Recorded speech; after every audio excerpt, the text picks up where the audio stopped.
আসসালামু আলাইকুম। আমি আসছি সিলেট থেকে শশী হাসপাতালে। সমস্যা ছিল আপনার মাজাতে ঝুঁকা যাইতো না বা কোনো কাজ করা যাইতো না বা ঘুমানিতে সব কিছুতে একটু কষ্ট হইতো আর কি।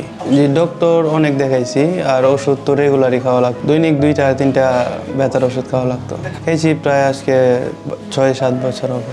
আমি এটা অনলাইন থেকে সোশ্যাল মিডিয়া থেকে এখানে আজকে 10 দিন, যে 11 দিন চলতেছে আজকে রানিং। যে আলহামদুলিল্লাহ মোটামুটি অনেকটা সুস্থ। যে আগে যে মাঝে ব্যথাটা ছিল এটা এখন আর নেই টোটালি, যে এখন যোগাযোগ যে আগে তো ধরেন স্বাভাবিক এতটুক, এখন তো একবার নিচে যাওয়া যাবে।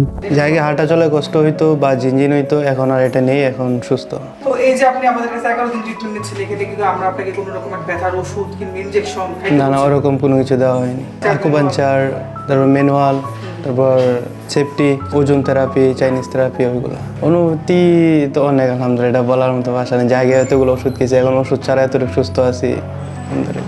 যে সব কিছুতে আলহামদুলিল্লাহ অনেক ভালো।